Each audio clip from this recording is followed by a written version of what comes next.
Every few years, as we do this week's parasha, the second portion in the series of reading for the year, our second parasha, the story of Noah. Every few years, I like just for fun to play a game that we'll think of Final Jeopardy questions under the category of Noah and the flood. Because here's the conundrum. We have decorations in children's nurseries over the crib in their playroom. A happy boat full of animals, happy animals, cartoon animals with a rainbow overhead and a dove flying. Little kids grow up with this image. And so there's so many Bible stories that get invoked out of context in fragmentary shorthand sense. David and Goliath, Noah and the flood, where they're familiar, at least people think they are. Everyone knows the story, but no one's read the book. And this week's portion is the classic of that. So, Final Jeopardy questions we're going to generate tonight. This is how many days and nights the flood lasted. And everyone will bet the bank, the house, the barn, and a couple of other things on it being 40 days and 40 nights. Because 40 is just that magical biblical number, isn't it? 40 years in the wilderness. 40 days and 40 nights. So then you crack open the book of Genesis and see that the flood waters gushed for 40 days and 40 nights. But the flood lasted on the Jewish lunar calendar for 1 year and 10 days, which is, on the solar calendar, one entire trip around the sun. From the time they got on board till the time they got off. Interesting detail in the chronology. The Torah tells us, God told them, okay, close the hatches, pull up the gangplank, you're leaving. And Noah did that, and nothing happened for a week. Why? The rabbis in the Talmud make a magnificent, fabulous suggestion. Nobody drowned in the flood. That fabulous Gustave Doré engraving that shows in the distance is the ark floating away, and in the foreground on a rock about the size of this pulpit, which is all that's left out of the water. There's a daddy and a mommy and a desperate little baby and a tiger with her cubs in her mouth. The only animals left on earth that made it that far up that are going to be drowning in another few minutes. Nobody drowned. The rabbis in the Talmud say the reason that God told them to go in and it didn't start flooding for a week is that during that week God was uncreating the world. Nobody drowned, they were unmade, like being beamed up. And then the next day God unmade the animals. And the next day God unmade the sun and the moon and the stars, running the film of creation backwards. So that after Noah and his family come out, you could have creation version 2.0. All right, next Jeopardy question. Ding. This messenger bird was sent out by Noah in his impatience at being the ark to reconnoiter the world and see if it was safe to come out. And the final Jeopardy question is, what is a raven? Because in the Bible, ravens are messenger birds. When Elijah has to go into exile to avoid the vengeance of Jezebel, God sends ravens to bring him food to fortify him in the wilderness. And those who've actually read the book, Noah sends out a raven who's not willing to leave. It sort of runs around in a circle, but won't come back. The rabbis ask, why did the raven not want to go out and check her out and come to reconnoiter and come back? So with tongue-in-cheek, the rabbis say, the raven didn't want to leave because it was jealous. It said, you to Noah, you want me to go out there and drown so that you can have my wife.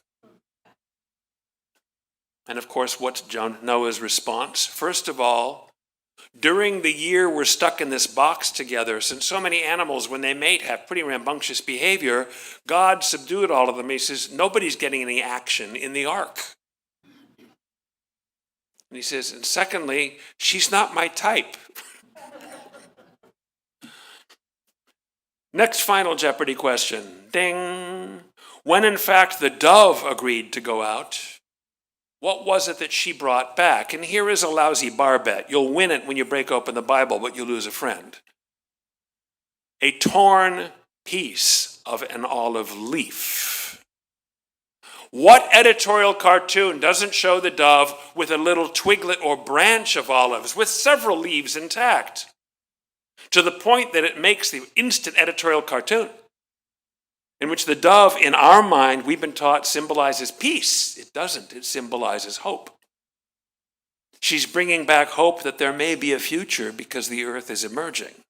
One torn leaf. And let that be an object lesson from which we can learn about the prospects of our lives.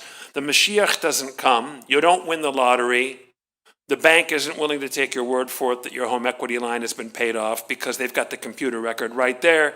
The fragments and bits and pieces, everything doesn't magically fall into place, but there's always a torn bit of leaf. There's always something. And those who want to look, and this is my standard Yom Kippur message, those who want to look at Ivory Soap's claim that it's 99 and 4400% pure and agonize wondering about what is that 56% of impurity that is sullying my skin, are overlooking the fact that the world is full of torn pieces and fragments of leaf. Another final Jeopardy question. After Noah and his family come out of the ark, he does this. Plants a vineyard, becomes a wine grower, and drinks the wine and becomes drunk. And this is Carol's field. Here is the 10th generation of humanity. The one man that's picked by name by God, the best of a bad lot. The whole world is going to be destroyed, but he gets saved. And when, after 600 years of ark building, it's a big project for one guy with 3 sons and hand tools. When the water subsides and his sons go forth to repopulate the world, he plants a vineyard and makes the wine and gets drunk because he has the world's oldest first documented case of survivor guilt. All those Jews who escaped the Nazis or survived the death camps and the death marches, who say, my cousin Manny, who was a tzaddik, was shot in Auschwitz, and I, who went running around with nafkas and stole from my mom's purse for drug money, I'm still here. Struggling to justify God's ways or to question God's ways. Survival guilt. What of those 20 chatufim that came home last week? What gave them the strength and spiritual resistance to endure and survive in spite of it all? And yet, what in their minds ponders, did I personally deserve to survive this trauma when so many others died in captivity? The human soul is as complex as a disco ball. The human mind fragments and refracts. Noah is the first recorded case of survivor guilt, and characteristically enough, self-medicates, drowning and losing himself in the alcoholic stupor to try to avoid the pain. And from the Jewish viewpoint, he deserves to suffer. Ask me why. Because 10 generations later, his descendant Abraham, when God says, hey, the reason I'm in the neighborhood is I'm going to destroy Sodom and Gomorrah. Abraham will block God's way and say, over my dead body, and starts arguing and debating. And we've been arguing and debating with God ever since. It's our Jewish heritage. Abraham exposes himself to danger and risk by standing up to God and saying, no, you can't do that. And the rabbis praise him for it.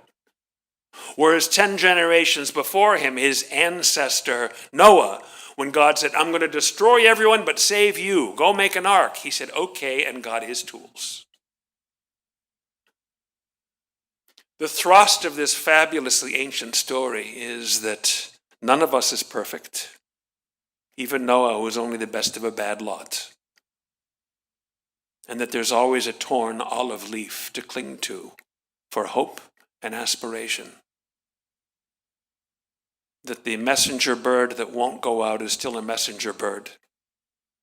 And the messenger bird that will and comes back will bring us that torn leaf we need. The message of the story is, no disaster is that complete. Every cloud has a rainbow hidden inside. And hope is the nature of the human heart. Shabbat Shalom.